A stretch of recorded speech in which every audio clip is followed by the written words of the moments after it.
Hello everyone. நான் தான் உங்க லியோ பேசுறேன். இன்னைக்கான கண்டென்ட் என்னன்னா, பிரிசன் பிரேக் சம்பந்தப்பட்ட 2 பேர் மட்டுமே விளையாடக்கூடிய, அதே நேரத்துல லீனியரான கதையா இருந்தாலுமே ரிவெஞ்ச் ஸ்டோரிய டாப் டக்கரா சொன்ன ஒரு அருமையான கேமான எ வே அவுட் அப்படிங்கிற கேமோட ஸ்டோரி பிரேக் டவுன் தான் இது. பேசிக்கா இந்த கேம் விளையாடுறதுக்கு கண்டிப்பா 2 பேர் தேவைப்படுவாங்க. அதுல நீங்க உங்க ஃப்ரெண்ட்ஸ் இல்ல உங்க பார்ட்னர் யாரா வேணா இருக்கலாம். பட் இந்த கேம்ல நம்ம வச்சு விளையாட போற 2 கேரக்டரோட பேரு ஒன்னு வின்சென்ட், இன்னொன்னு லியோ. வின்சென்ட் எந்த மாதிரி ஆளுன்னு பாத்தீங்கன்னா, ரொம்ப காமா எதா இருந்தாலும் யோசிச்சு பண்ணக்கூடிய ஒரு தெளிவான ஆள். அதே நேரத்துல லியோ இவன் எப்படிப்பட்டவன்னா ஒரு ஆர்வ கோளாறு, ஷார்ட் டெம்பர், எதுவா இருந்தாலும் யோசிக்காம பட்டு பட்டு செய்யற ஒரு ஆர்வ கோளாறான ஒரு கேரக்டர் தான் இது. கதையோட தொடக்கத்திலேயே லியோவை கொல்றதுக்காக ஜெயிலுக்குள்ளேயே ஒரு கேங் ட்ரை பண்ணும்போதுதான் அவன் யாருன்னு தெரியலனாலும் பரவாயில்ல, ஒரு உயிர் பகை விட மாட்டேன் அப்படின்னு சொல்லி களத்துல இறங்குறாரு வின்சென்ட். அவங்க 2 பேத்துக்குள்ள அப்போ ஒரு நட்பு உண்டாகுது. அதுக்கப்புறம் வின்சென்ட் லியோவை கொஞ்சம் கொஞ்சமா நோட்டீஸ் பண்ண ஆரம்பிக்கிறாரு. லியோ ஜெயில இருந்து தப்பிச்சு போறதுக்காக பிளான் பண்ணிக்கிட்டு இருக்கான்னு வின்சென்ட்டுக்கு தெரிய வருது. சரி, நீ போறதுதான் போற, எனக்கும் வெளியே ஒரு வேலை இருக்கு, அதனால நானும் உன் கூட வரேன், என்னையும் இந்த பிளான்ல சேர்த்துக்கோ அப்படின்னு சொல்லி வின்சென்ட் அப்ரோச் பண்றாரு. இவங்க 2 பேரும் எப்படி வெளியே போறது அப்படிங்கறத பேசிட்டு இருக்கும்போதுதான் 2 பேருக்குள்ள ஆக்சிடென்டலா ஒரு விஷயம் தெரிய வருது. என்னன்னா,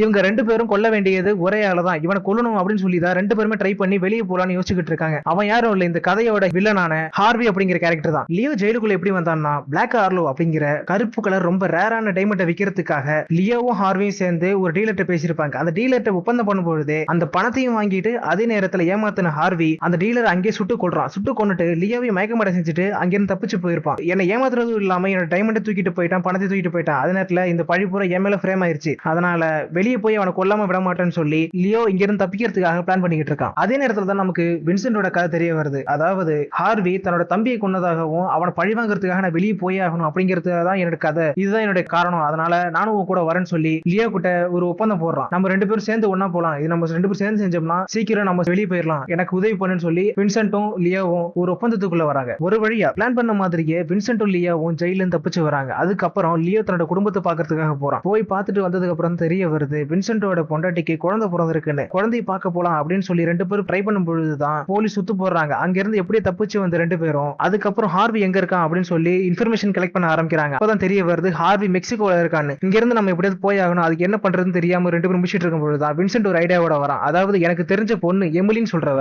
பைலட்டா இருக்கு, அவள்கிட்ட ஒரு பிளேன் இருக்கு, இங்க இருந்து நம்ம பறந்து போய் அவனை முடிச்சுட்டு வந்துடலாம் அப்படின்னு சொல்லி வின்சென்ட்டும் லியோவும் ஒரு ஐடியாவுக்கு வராங்க. எமிலியோட உதவியோட வின்சென்ட்டும் லியோவும் எப்படியோ மெக்சிகோக்கு போய் சேர்றாங்க. சேர்ந்ததுக்கு அப்புறமே ஹார்விக்கு இந்த இன்ஃபர்மேஷன் போய் சேர்ந்துருது. அதனால ஹார்வியோட ஆளுங்களுக்கும் இவங்க 2 பேத்துக்கும் பயங்கரமான சண்டை ஏற்படுது. இவங்க எல்லாத்தையும் போட்டுட்டு அதுக்கப்புறம் எப்படியே போய் ஹார்வியை கொண்டுறாங்க. இந்த நேரத்துல என்னோட டைமண்டை கொடு அப்படின்னு சொல்லி லியோ புடிங்கிட்டு வந்துடுறான். ஆனா இவங்க தன்னோட சொந்த நாட்டுக்கு ரிட்டர்ன் ஆகும் பொழுதுதான் லியோவுக்கு ஒரு பெரிய அதிர்ச்சி காத்திருந்தது. பிளேன்ல இருந்து இறங்கின உடனே 2 பேரையும் போலீஸ் சுத்து போடுது. அப்போ அந்த பிளாக் டைமண்ட் போலீஸ்ட கொடுத்துட்டு என்னோட மிஷன் இதோட முடியுது, ஹார்வி செத்துட்டா அந்த டைமண்டையும் உங்களுக்கு எடுத்துட்டு வந்துட்டேன் அப்படின்னு சொல்லி வின்சென்ட் சொல்றான். இப்பதான் லியோவுக்கு புரிய வருது வின்சென்ட்டும் எமிலியும் அண்டர் கவர் போலீஸ்னு அந்த டைமண்டை மீக்கிறதுக்காகவும் ஹார்வியை போட்டு தள்ளுறதுக்காகவும் தான் யூஸ் பண்ணிக்கிட்டாங்க அப்படின்னு லியோவுக்கு தெரிய வருது. இதே நேரத்துல லியோவை அரெஸ்ட் பண்ணலாம்னு போலீஸ் ட்ரை பண்ணும்போது வின்சென்ட் பணி கைதியை வச்சுக்கிட்டு அங்க இருந்து கார்ல தப்பிச்சு போறான் லியோ. வின்சென்ட் லியோ எவ்வளவு கன்வின்ஸ் பண்ணலாம் அப்படின்னு ட்ரை பண்ணாலுமே அவங்களுக்குள்ள செட் ஆகல. அதனால 2 பேருக்குள்ள பிரச்சனை முத்தி போய் சண்டை ஏற்படுது. சண்டையினால கார் ஆக்சிடென்ட் ஆகி 2 பேர் தண்ணிக்குள்ள விழுந்துறாங்க. இதே நேரத்துல தான் ஒரு பெரிய சண்டை கிக்காக ஆகுது 2 பேத்துக்குள்ள. கதையோட முடிவுல யார் வாழணும் யார் பிழைக்கணும் அப்படிங்கறத பிளேயரான நம்ம கையிலே கொடுத்துறாங்க. கடுமையான போராட்டத்துக்கு அப்புறம் யாரோ ஒரு ஆள் வாழ்ந்துதான் ஆகணும் அப்படிங்கிற நிலைமை தள்ளும்